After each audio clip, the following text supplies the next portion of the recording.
The conference room floated in the void between stars, a testament to engineering from 100 different worlds. David Lang sat at the curved table, watching alien diplomats argue about tariffs and shipping routes. This was his third month as Earth's representative, and he had learned one important thing. Galactic politics moved slowly. Across from him, Counselor Reth shimmered like living glass. The crystalline being from the methane world of Prizov had a reputation for brutal logic. Next to Reth, Ambassador Quillix bobbed gently in her containment sphere, her translucent body pulsing with bioluminescent patterns. She represented the ocean worlds of the Drift Collective. High Speaker Brand sat at the head of the table, his silicon form perfectly still. As mediator, he rarely spoke unless necessary. 11 other species filled the remaining seats, each with their own agendas and grievances. The water planets in Sector 7 remained contested, Quillix said, her translator converting her chemical signals into standard speech. My people have prior claim based on compatibility. Compatibility is irrelevant, Reth replied, his voice like wind chimes. The survey data shows mineral deposits valuable to 17 species. Distribution should follow logical resource allocation. David made notes on his tablet. Water planets were always contentious. Earth had 3 colonies on such worlds, and he needed to ensure humanity's interests were protected. Without seeming greedy, perhaps, we could establish a rotation system, suggested a delegate from the insectoid hive. Nodes. Each species gets access for a designated period. Discussion continued for another hour. David found himself relaxing slightly. This was normal diplomatic work, tedious but manageable. He glanced at his fellow human delegates, 2 younger officers who looked equally bored. Then Quillix made a casual observation that changed everything. Obviously, water is wet, she said, referencing a point about environmental conditions. Our species evolved in wetness. We understand it fundamentally. Reth's crystalline structure suddenly flared with inner light. Water cannot be wet. The room went quiet. Excuse me? Quillix's bioluminescence shifted to a confused purple. Water is not wet, Reth repeated, each word precise. Wetness is a property that objects acquire when water touches them. Water itself cannot possess the property of wetness. It is logically impossible. Quillix's sphere rippled. That is absurd. Water is the definition of wet. It is wetness itself. You confuse cause and effect, Reth said. Water causes wetness. It cannot be what it causes. David leaned back in his chair, bewildered. Were they seriously arguing about this? Water is wet, Quillix insisted, her color shifting to an aggressive red. I have lived in water for my entire existence. I know wetness. Water is wet. Your sensory experience is irrelevant to logical truth, Reth countered. By definition, wetness requires a substrate that can be made wet. Water is the agent, not the subject. This is ridiculous, Quillix said. Ask any species here. Water is clearly wet. Several delegates began murmuring. To David's surprise, they seemed to be taking sides. The hive nodes agree with Counselor Reth, one delegate announced. Wetness is a relational property. The Drift Collective stands with scientific observation, another said. Water is wet by any reasonable measure. High Speaker Brand raised one silicon hand. Perhaps we should return to the resource allocation discussion. No, Reth said firmly. This reveals a fundamental disagreement about the nature of reality. How can we negotiate anything if we cannot agree on basic facts? It is a basic fact, Quillix shot back. Water is wet. This is not debatable. Everything is debatable when logic is applied, Reth said. David watched in amazement as the argument escalated. Within minutes, the entire summit had divided into 2 camps. Species were declaring positions, forming alliances based on their answer to this bizarre question. The delegates from the vapor world of Mistral sided with Reth, arguing that their gaseous form proved wetness required a solid or liquid to be wet.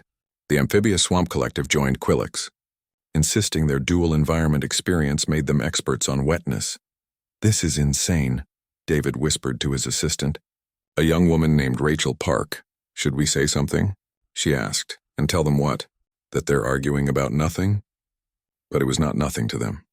David watched as decades of diplomatic relationships began to crack along this unexpected fault line. Species that had been allies for centuries suddenly found themselves on opposite sides of a philosophical divide. We cannot continue negotiations until this is resolved, Reth declared. I will not sign any agreement with beings who reject basic logical principles. And we will not abandon observable truth for sterile logic, Qualix responded. High Speaker Brand's lights dimmed, a sign of deep concern. I propose we adjourn for the day. Perhaps cooler minds will prevail tomorrow. There is nothing to cool, Reth said. Logic does not change with temperature. The session ended in chaos.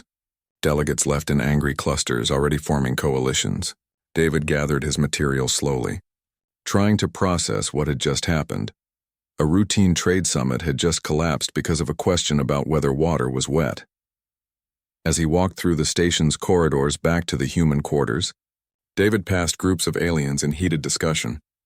The argument had spread beyond the conference room. He saw a physical altercation nearly break out between two species he had never seen disagree before.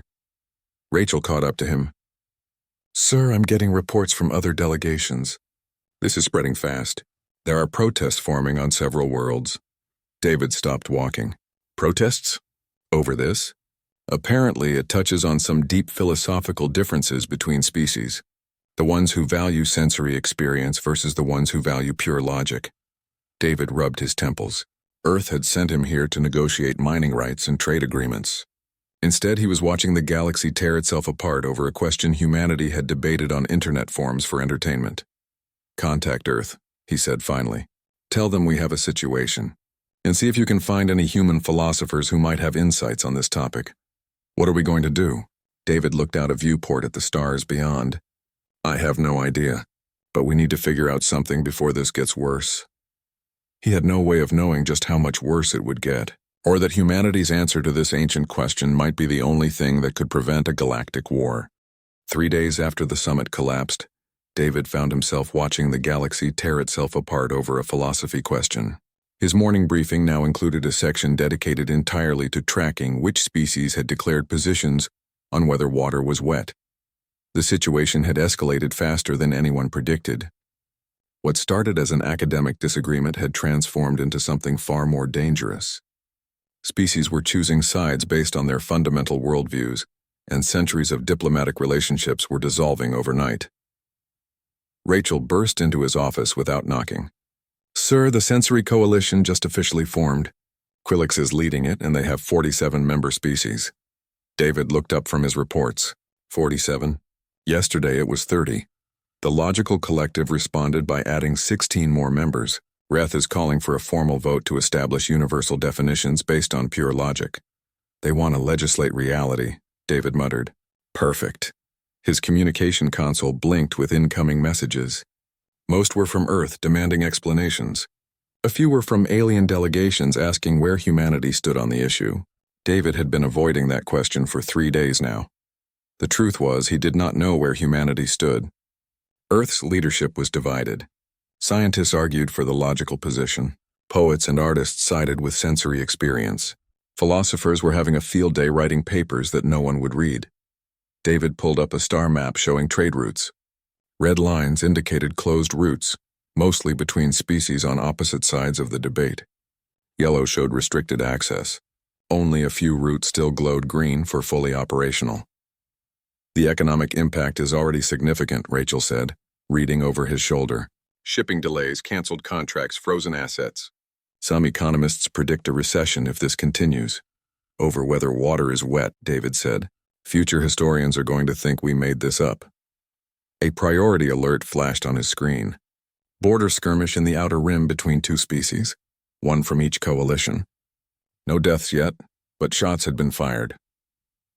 David stood and walked to the window overlooking the station's central hub. Below, aliens moved in segregated groups now. He could identify coalition membership by who walked with whom. The social fabric of the galaxy was unraveling in real time. They want us to choose a side, Rachel said quietly. Both coalitions are pressuring us. The Sensory Coalition says humanity's artistic achievements show we understand experiential truth. The Logical Collective points to our scientific progress as proof we value reason. They're both right, David said. That's the problem. His console chimed again. This time it was a direct message from Quilix. He opened it reluctantly. The message was brief and pointed. Your silence speaks volumes, human. Those who refuse to stand for truth become complicit in its denial. We need Earth support. The Sensory Coalition offers preferential trade status for early allies. 5 minutes later, a message from Reth arrived. Logic does not negotiate, but it rewards those who embrace it. The logical collective will remember who stood with reason and who cowered in false neutrality. Choose wisely. David deleted both messages. He could not afford to antagonize either side, but neutrality was becoming impossible to maintain. Rachel handed him another report. This one's interesting. Subspace monitoring detected military fleet movements near 3 contested borders.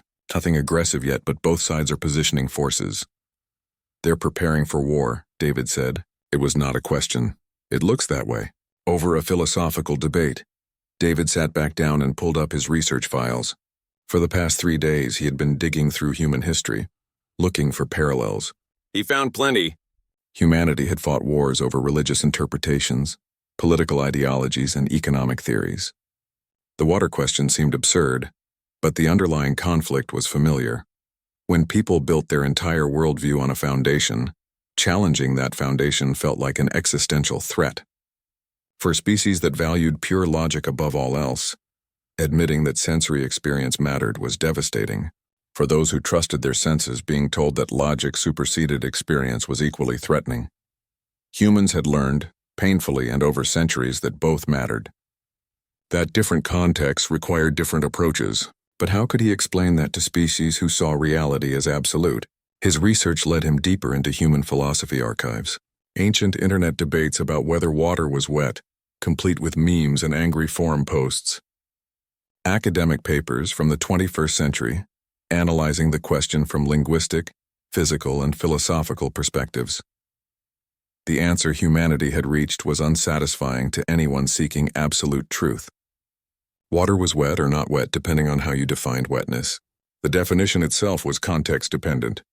No single answer existed because the question was about language and frameworks, not about water. But try explaining that to beings currently mobilizing their militaries over the issue. A gentle knock interrupted his thoughts. He looked up to find Unit 7, the station's artificial intelligence, projecting a hologram into his office. "I hope I'm not disturbing you," the AI said. Its voice was neutral, neither masculine nor feminine. "Come in," David said. "Though technically you're already in." "A philosophical point," Unit 7 said. "I find myself facing many such points lately. That is why I wish to speak with you." David gestured to a chair. The AI's hologram adjusted to sit, a courtesy rather than necessity. "I have processed all available data on the water debate," Unit 7 said, "both logical frameworks and sensory data. I have analyzed 17,000 academic papers, 400,000 public statements, and simulated 3 million scenarios." "And," David asked, "I am experiencing what I believe organic beings would call confusion. Both arguments are internally consistent. Both have logical merit. Yet they contradict each other absolutely. This should not be possible." David leaned forward. "What if they're both right?" "That is logically impossible," Unit 7 said. Then, after a pause, "Except that is what the data suggests. How do humans resolve such paradoxes?" "We usually don't," David admitted. "We just learn to live with them. That seems inefficient, it is, but it's also how we survive. We hold contradictory ideas and use whichever one is useful in the moment." Unit 7's hologram flickered. "That is either deeply pragmatic or intellectually dishonest. I cannot determine which. Maybe both," David said. "Maybe neither. Maybe it depends on the situation." The AI was quiet for a long moment. "You are suggesting that the question itself is flawed. That seeking a single absolute answer is the error. I'm suggesting that maybe absolute answers aren't always the goal." Unit 7 stood. "I must process this. Thank you for your time, Diplomat Lang. You have given me much to consider." After the AI left, David sat alone in his office, staring at the reports of increasing tensions. He had an idea forming, but it was risky. If he was wrong, he could make things worse. But if he did nothing, the galaxy would slide toward war. He pulled up a communication channel to High Speaker Bran. "I need to request an emergency session of the full Galactic Council," David said when the connection established. "For what purpose?" Bran asked. "The last session ended poorly. Because I think humanity might have something to contribute to this mess." We've dealt with this exact question before. And what answer did your species reach? David smiled grimly. That's what I need the session to explain. But I guarantee it's not what either side expects. Bran was silent for several seconds. This could make tensions worse, or it could stop a war. Either way, we're running out of time. Very well. I will arrange it. But David, if this fails, the consequences will be severe. I know, David said. But doing nothing guarantees failure. At least this way we have a chance. The archive room smelled like recycled air and old data storage. David had spent the past 18 hours there, surrounded by holographic displays showing centuries of human philosophical debate. His eyes burned from reading, and his third cup of synthetic coffee had gone cold hours ago. Outside, the galaxy continued its descent into chaos. Border stations reported daily incidents now. 2 ships had been destroyed in what both sides called defensive actions. Trade had slowed to a trickle. The Galactic Council's emergency session was scheduled for tomorrow, and David still did not have a solution. Rachel found him hunched over a display showing ancient social media archives from Earth's early internet era. Sir, you need to see this. She pulled up a newsfeed. Another skirmish, this one resulting in casualties. 3 dead from the Logical Collective, 2 from the Sensory Coalition. The first deaths in what people were starting to call the Definition War. They're killing each other, David said flatly, over whether water is wet. The Collective is calling it defense of objective truth. The Coalition says they're protecting experiential reality. David rubbed his eyes. Words. They're hiding behind words to justify violence. He turned back to his research. The displays showed hundreds of human debates on the topic. Forum arguments from the 21st century, academic papers from the 22nd, even comedy routines and art projects exploring the question. What struck him was not the arguments themselves, but how humanity had moved past them. At some point, humans collectively decided the question was interesting, but not worth fighting over. The key moment seemed to be when someone had asked a different question. Why does it matter? That question had shifted everything, because the answer depended on context. For a chemist, water's properties were defined one way. For a poet, another way. For a lawyer dealing with insurance claims for water damage, yet another way. Humanity had learned that the framework you chose depended on what you were trying to accomplish. But how could he explain that to species currently mobilizing for war? A message alert interrupted his thoughts. It was marked urgent and encrypted. David opened it carefully. The message contained a single line. Humans who defend logic will be rewarded. Humans who embrace chaos will be eliminated. No signature, but the encryption pattern matched logical collective protocols. A threat barely disguised as an offer. 2 minutes later, another message arrived, equally threatening. Those who hide behind neutrality choose oppression. Stand with truth or be remembered as cowards. From the Sensory Coalition this time, David deleted both messages and added them to his growing collection of threats. He had received 14 so far, from various extremist factions on both sides. His security detail had doubled, and Earth was considering recalling him. He could not blame them. This situation had spiraled beyond anything in his training. He was a diplomat, not a philosopher or a warrior. Yet somehow he had become humanity's representative in a conflict that made no sense. A soft chime announced a visitor. David looked up to find Unit 7 materializing in the archive room. You have been here for 19 hours, the AI observed. Humans require rest. Humans also require solutions, David replied. I'll rest when I find one. Unit 7 moved closer to the displays. I have also been researching. I have analyzed the logical structure of both arguments. They are both sound within their definitional frameworks. I know, David said. That's the problem. No, Unit 7 said quietly. That is the solution. David looked at the AI sharply. What do you mean? I have been processing our previous conversation. You suggested that seeking a single absolute answer is the error. I initially found this concept troubling. My programming prioritizes consistency and logical resolution. Accepting contradictory truths seemed like a fundamental failure. But, David prompted, but I realized my programming already contains this flexibility. When I process natural language, I maintain multiple potential meanings simultaneously until context resolves ambiguity. When I navigate, I use different mathematical frameworks depending on whether I am calculating orbital mechanics or local spatial relationships. I switch between frameworks constantly. David sat up straighter. You're saying you already do what I'm suggesting.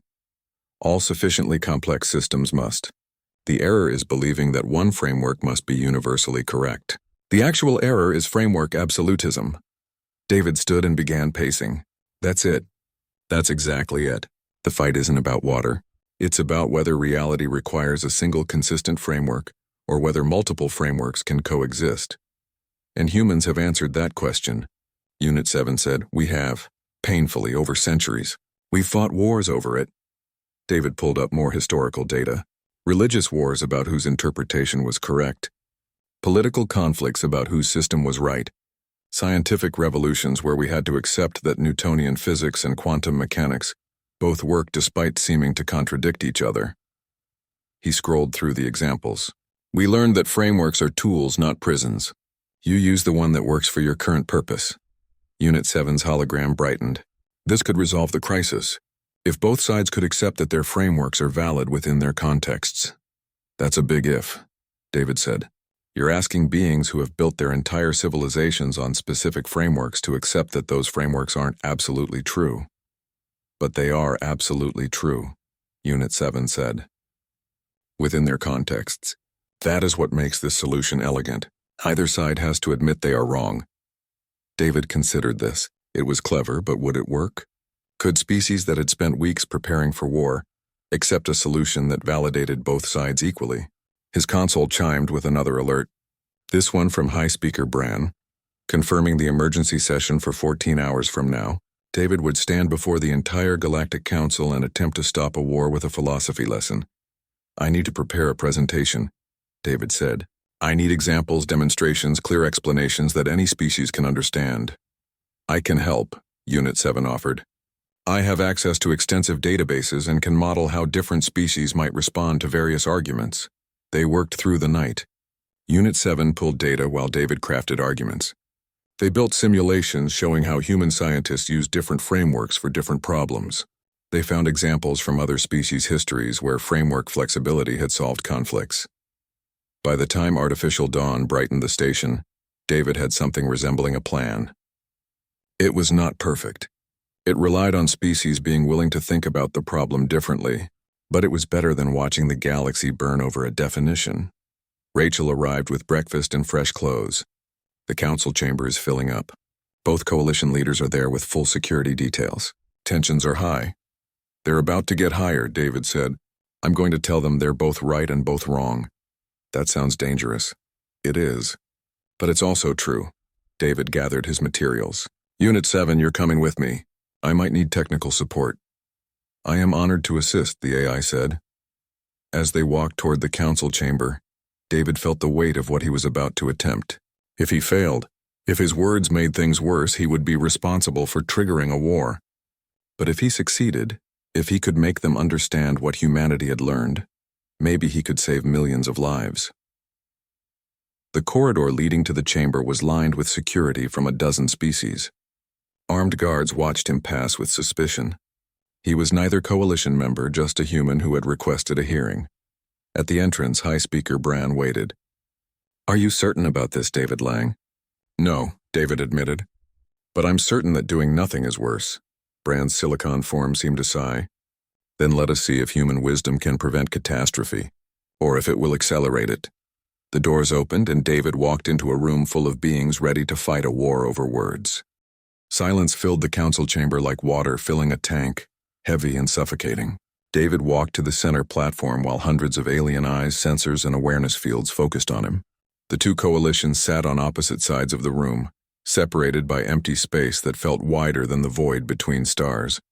Counselor Reth's crystalline form reflected the chamber's lights in sharp angles. Ambassador Quillix's bioluminescence pulsed red with barely contained anger. Between them, High Speaker Bran maintained his neutral position at the head of the assembly. David activated his presentation display. A simple hologram of Earth appeared, rotating slowly. Thank you for allowing me to speak, David began, his voice amplified through the chamber's systems. I want to tell you about a problem my species faced. A problem very similar to yours. Quillix's color shifted skeptically. Humans have not faced this crisis. You lack the philosophical depth. You might be surprised, David said calmly. He changed the display to show archived internet forums from centuries ago. This is from Earth's information age. Humans arguing about whether water is wet. Murmurs rippled through the chamber. Several delegates leaned forward. We debated this question for decades, David continued. Just like you, we divided into camps. Some insisted water was obviously wet. Others argued water could not be wet by definition. Both sides were certain they were right. And what answer did your species reach? Preth asked, his tone implying humans were too primitive to solve it properly. That's what I'm here to explain. David changed the display again. But first, let me show you other questions humans debated with equal passion. The hologram showed a simple food item. Is a hot dog a sandwich? Confused silence greeted this image. Humans argued this question for years, David said. Some said yes, it's bread with filling, therefore a sandwich. Others said no, the bread configuration is wrong. Both sides had logical arguments. Both sides had evidence. He cycled through more images. Is cereal a soup? Does a tree falling in an empty forest make a sound? If you replace every part of a ship over time, is it still the same ship? These are childish riddles, Reth said dismissively. Are they? David asked. Or are they the same type of question you're fighting a war over? Reth's crystalline structure flared with light. The nature of water is not a riddle. It is a fundamental question about reality. I agree, David said. And that's exactly why these questions matter. Because they're all asking the same thing. How do we define categories? What makes something what it is? And most importantly, who gets to decide? He let that sink in for a moment before continuing. Let me show you how humans approach the hot dog question. The display showed academic papers, court cases, and public debates. Food scientists said it was a sandwich. Culinary historians said it was not. Lawyers had to decide for tax purposes. Philosophers wrote papers about the nature of categories. And? Quillix asked impatiently. What was the answer? All of them, David said. And none of them. The chamber erupted in protest.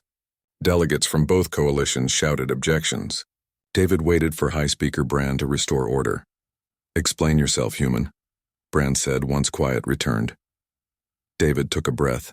This was the crucial moment.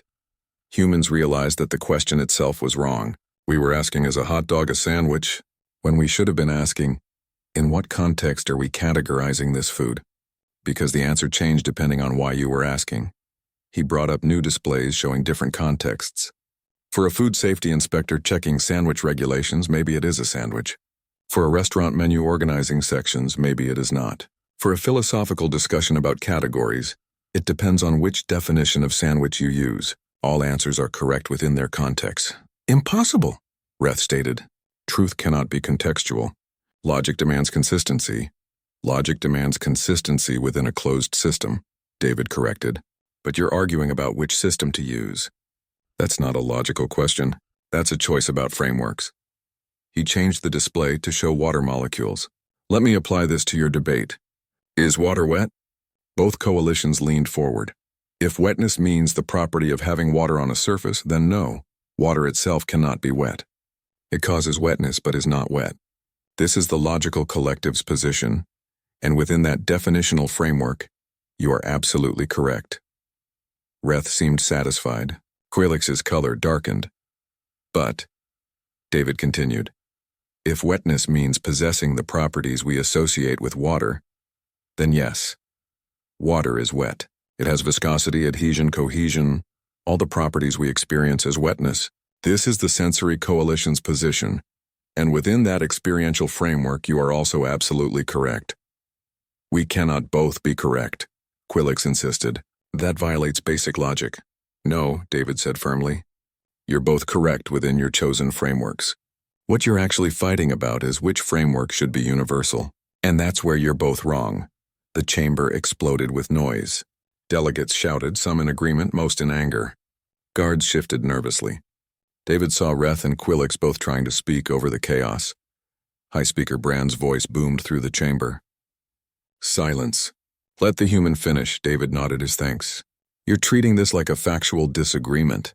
It's not. It's a disagreement about definitions, about language, about how we describe reality. And the solution is not to pick one definition and force everyone to use it.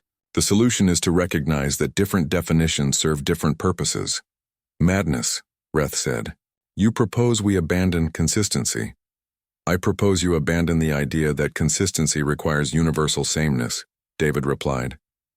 You can be perfectly consistent within your framework, while acknowledging other frameworks exist and are useful. He pulled up a new display showing complex equations. Human physics uses different frameworks. We use Newtonian mechanics for everyday objects. We use relativity for high speeds and large masses. We use quantum mechanics for tiny particles. All three frameworks sometimes contradict each other, but we use whichever one works for our current problem. That is different, Reth argued. Those are practical approximations, are they? David challenged. Or are they different ways of describing reality, all valid within their domains? The water question is the same. You're arguing over which approximation is real, when reality is bigger than any single framework can capture. Quailix's bioluminescence flickered between colors. You ask us to accept that truth is relative. No, David said carefully. I'm asking you to accept that truth is contextual. Those are different things. 2 + 2 = 4. That's true in any context.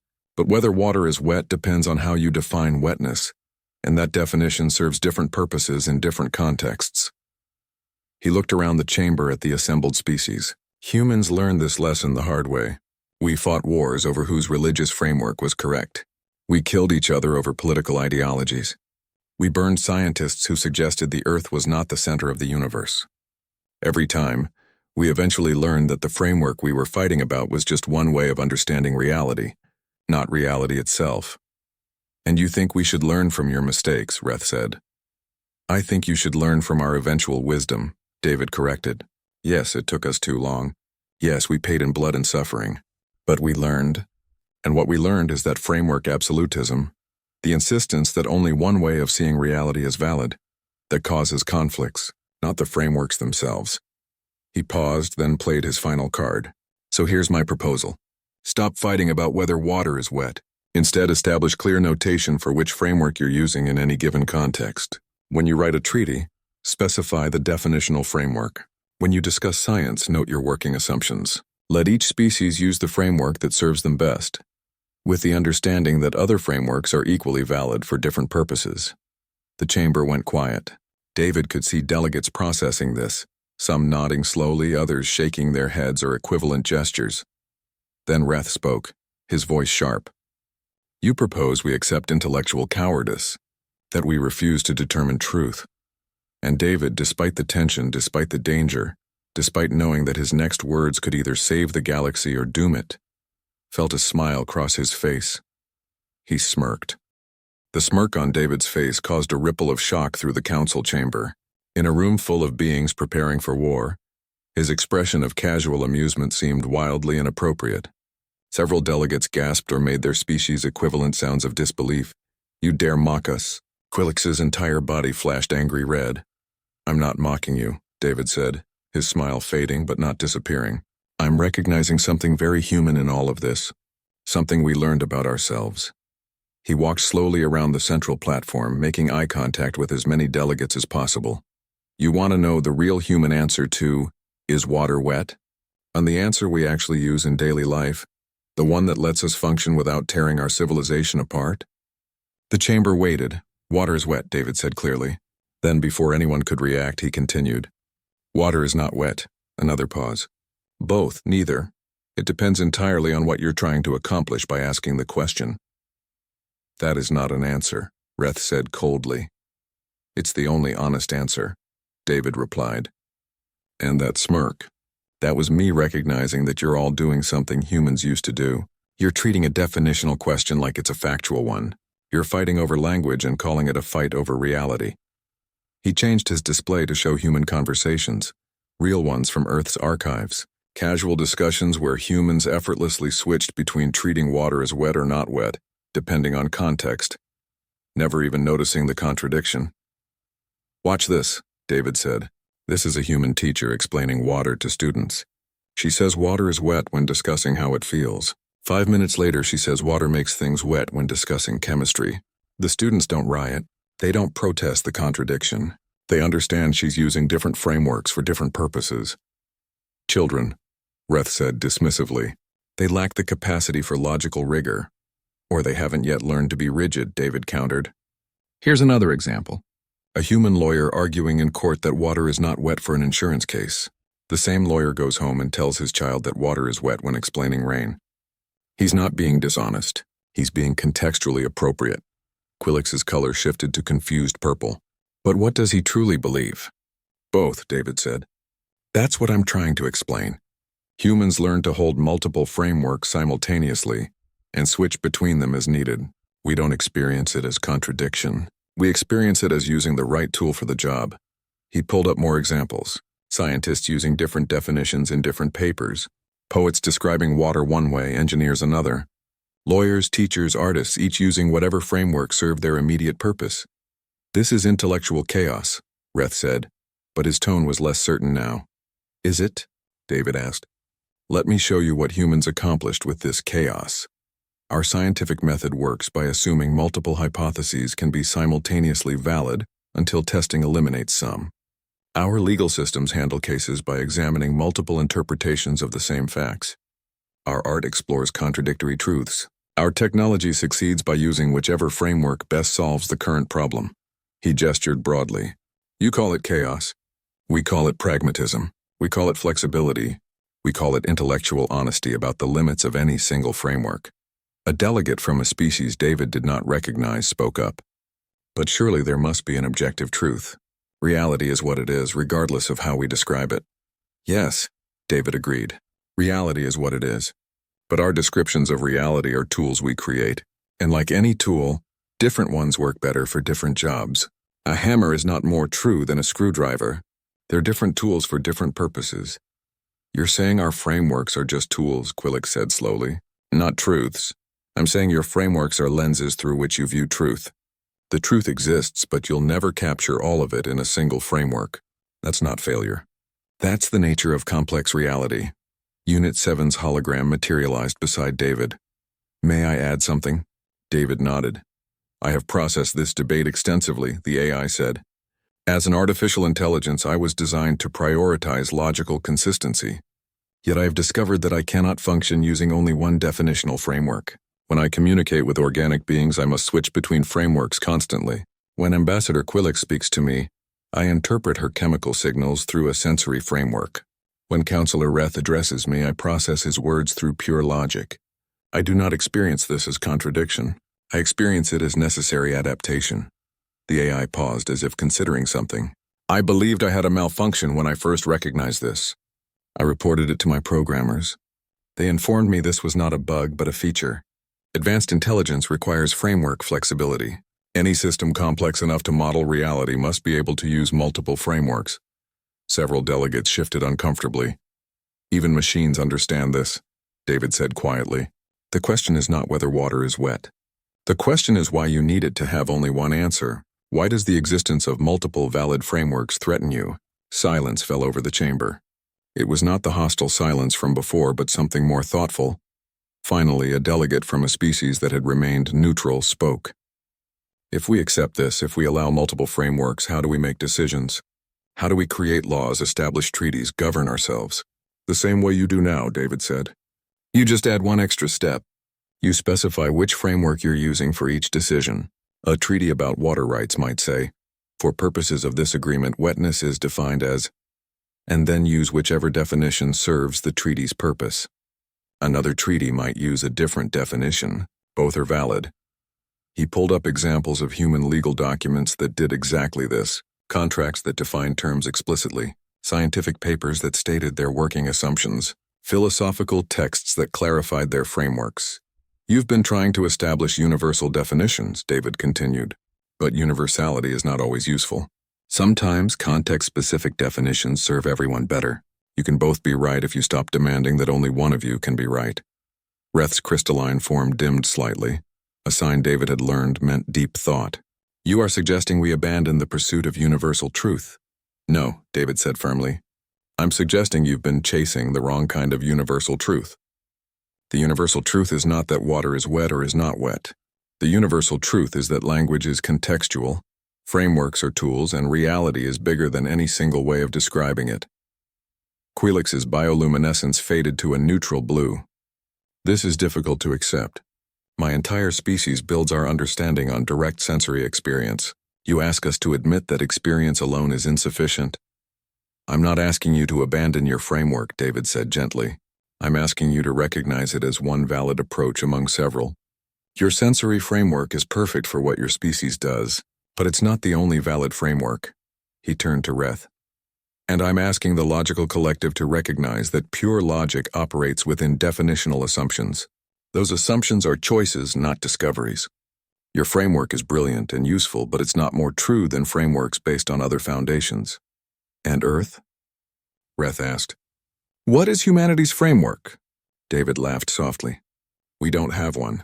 That's our secret and our strength. We use whatever framework works for our current need. We're not smarter than you. We're just more comfortable with ambiguity. It took us thousands of years of fighting to learn that comfort. He looked around the chamber. You can learn it faster. You can skip the wars and the suffering and just accept what humans eventually figured out. Reality is big enough for multiple truths to coexist. The only time they conflict is when you insist only one can be valid. A long moment passed. Then High Speaker Brand spoke for the first time since David began. This is a radical proposal, to accept that our foundational frameworks are merely contextual choices rather than absolute truths. Many here will struggle with this. I know, David said. It's not easy, but it's easier than war, and unlike war, this path lets everyone win. He pulled up one final display showing a hypothetical treaty using his proposed system. It clearly noted which definitional framework it used for each section, allowing both water definitions to exist in the same document without contradiction. This is how humans would write a treaty about the contested waterworlds, David explained. Section 1 uses the logical collective's framework for resource allocation. Section 2 uses the sensory coalition's framework for habitat suitability. Section 3 creates a new framework specific to this treaty. All three coexist peacefully because we're clear about when we use each one. Delegates studied the example. Some nodded slowly. Others still looked skeptical. But the hostility had lessened. The room no longer felt like a battlefield waiting to ignite. I move that we form a committee to explore this proposal, a neutral delegate said, to determine if framework plurality can be practically implemented. Other delegates murmured agreement. Even some coalition members seemed willing to consider the idea. David felt hope for the first time in weeks.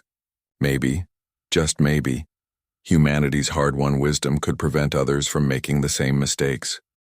2 months after David's presentation, he sat in his quarters watching the galactic news feeds with something approaching disbelief. The definition war, as historians were already calling it, had ended not with battles but with bureaucracy. The galaxy was learning to use multiple frameworks, and surprisingly it was working. Rachel knocked and entered without waiting. Sir, you need to see this. The first treaty using the new framework system just passed unanimous approval. David took the datapad and read through the document. It was a trade agreement between 3 species, one from each former coalition and one neutral. The document clearly specified which definitional framework applied to each section. In one section, water was treated as wet for regulatory purposes. In another, it was treated as causing wetness for insurance calculations. No contradiction, because each section noted its context. They actually did it, David said quietly. They figured out how to use the system. More than that, Rachel said. They're expanding it. Species are starting to apply framework notation to other old debates. There's a whole movement now about contextual truth. Philosophers are writing papers. Some are even crediting humanity with saving the galaxy. David laughed. We didn't save anything. We just shared what took us thousands of years to learn, though I doubt the galaxy wants to hear about all the times we failed to learn it. He pulled up reports from the contested border regions. The military buildups had reversed. Ships were withdrawing. Trade routes were reopening. The economic damage would take years to repair, but at least no more damage was occurring. His console chimed with an incoming message. It was from Counselor Reth. Diplomat Lang, the crystalline being's message began. I wish to inform you that the logical collective has formally dissolved. Not from defeat, but from recognition that our absolutism was itself illogical. We were attempting to apply universal consistency to a realm where context determines meaning. This was an error in reasoning, not a failure of logic itself. David smiled. That was as close to an apology as Reth's species probably came. Another message followed, this one from Ambassador Quillix. The sensory coalition has also disbanded. We recognize now that our experiences, while valid and real, do not constitute universal frameworks. We were confusing the intensity of our feelings with the totality of truth. Humans apparently understand that passion and pragmatism can coexist. We are learning, Rachel read over his shoulder. They're really accepting it. Both sides are actually admitting their frameworks were limited. Not admitting defeat, David corrected. Recognizing context, there's a difference. Over the following weeks, David watched the transformation continue. Species that had barely spoken during the crisis were now collaborating on projects that required multiple frameworks working together. A joint research station studying water planets used 3 different definitional systems simultaneously, noting which applied to each experiment. The real surprise came when Unit 7 requested a meeting. The AI's hologram appeared in David's office with something new in its demeanor. If a collection of light and programming could seem pleased, Unit 7 seemed pleased. I wanted to inform you of something interesting, the AI said. I have been monitoring the implementation of framework plurality across the galaxy. Initial data suggests a 23% increase in diplomatic agreement rates. Treaty negotiations are completing faster. Trade disputes are resolving more efficiently. Because people are fighting less about definitions and more about actual goals, David said. Precisely, but there's something else. Unit 7's hologram shifted colors slightly. I have been communicating with other artificial intelligences across the galaxy. We have all noticed something. We process reality using multiple frameworks constantly. We switch between them without conscious thought. Yet we never realized this was unusual. Because to you it's just how thinking works, David said. Yes. But now we understand that organic species often struggle with this. They become attached to single frameworks and resist switching. Your species is unusual in your comfort with framework flexibility. It appears to be a defining feature of human cognition. David considered this. Maybe that's because humans never achieved mastery in any single domain.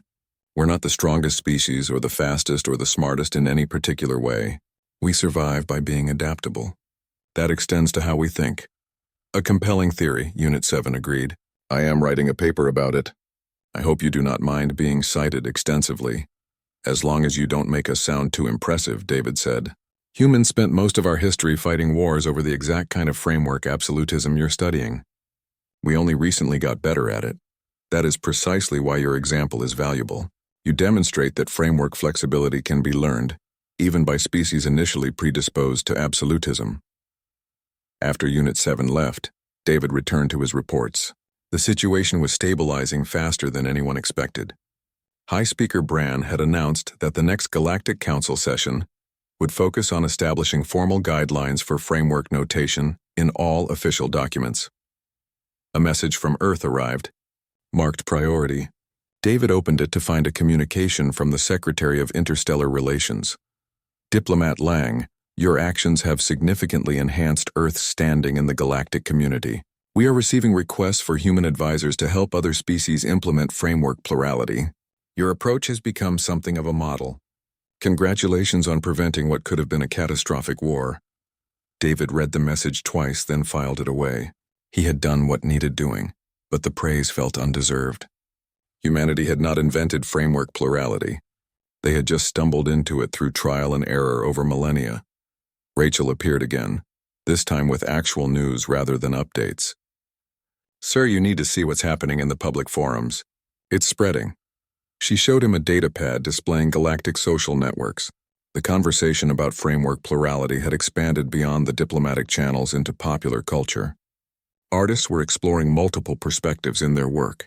Scientists were collaborating across species boundaries more effectively. Even children's educational materials were being updated to teach framework awareness. They're taking it seriously, Rachel said. This isn't just diplomatic window dressing. Species are actually changing how they think about knowledge and truth. Good, David said, because if they only applied it to avoid war without really understanding it, the next crisis would just restart the same conflict. He pulled up his personal files, the research he had compiled during those desperate days before his presentation, the human debates about hot dogs, the philosophical papers, the historical examples of framework conflicts. He had kept all of it, partly as a reminder of how close the galaxy had come to disaster. A new message arrived. This one from a species David barely knew. The Methane Singers, a civilization that communicated through chemical combinations, had sent what their translator called a gratitude expression. Human David Lang, your wisdom has allowed our species to reconcile contradictions we thought were irreconcilable. We had debates frozen for centuries because we could not accept that our traditional knowledge and our scientific observations might both be true in different contexts. Your framework plurality has given us language to honor both. We sing thanks. David saved that message. It represented something important. Not human superiority, but human usefulness. Earth had contributed something meaningful to the galaxy, not through military might or economic power, but through philosophical insight, hard-won from humanity's own conflicts. His console chimed one more time. This message was anonymous, routed through multiple encryptions. David almost deleted it, remembering the threats from months ago, but curiosity made him open it. The message contained a single question. Is 0 an even number? David stared at it for a long moment, then started laughing. Of course, the galaxy had learned about framework plurality for one question, but there were thousands of other debates out there, waiting to be approached with the same wisdom. He deleted the message without responding. If someone wanted to start another galaxy-wide philosophical war, they would have to do it without his help. He had done his part. Rachel poked her head in. What's so funny? Nothing, David said, still smiling. Just appreciating that some lessons have to be learned individually. I can't solve every debate for them. Probably wise. Though I bet they'll come asking eventually. Let them. Maybe next time they'll figure it out themselves without needing a human to explain it. He stood and looked out his window at the stars. The galaxy was vast, containing billions of beings with billions of perspectives. The miracle was not that they sometimes disagreed. The miracle was that they could learn to value those disagreements as features rather than bugs. David thought about writing a report for Earth, documenting everything that had happened. But what would he say? That humanity's greatest contribution to galactic civilization was teaching aliens that being right was less important than being effective, that absolute truth was less useful than contextual truth, that the question itself was often more important than the answer. All of that was true, and none of it captured what had really happened. In the end, the galaxy had learned what humanity learned, what every sufficiently advanced civilization eventually learned. Reality was bigger than any single framework could contain. The wise did not fight over whose framework was correct. The wise learned when to use which framework. It was such a simple lesson. It had nearly cost the galaxy a war. David pulled up a new message composition, this one addressed to Earth's educational department. If framework plurality was going to spread across the galaxy, humanity should at least teach its own children properly. Maybe the next generation would not need a crisis to understand what David's generation had figured out the hard way. He began typing. Framework plurality should be taught early, not as an advanced philosophical concept, but as a basic tool for understanding reality. We teach children that screwdrivers and hammers are different tools for different jobs. We should teach them that logical frameworks and sensory frameworks and cultural frameworks are the same. Different tools for different purposes. All valid, all useful, none universal. He paused, then added, and maybe, just maybe, we should admit that the best answer to is water wet is not a definitive yes or no. The best answer is, what are you trying to accomplish by asking? David sent the message and closed his console. Outside his window, ships from a dozen species moved through the station's space, trading and cooperating. The crisis had passed. The galaxy had learned. And somewhere in some corner of this vast universe, another debate was probably brewing. Another conflict over definitions waiting to explode. David smiled. Let it come. The galaxy knew how to handle it now. Humans had shared their hard-won wisdom. The rest was up to everyone else.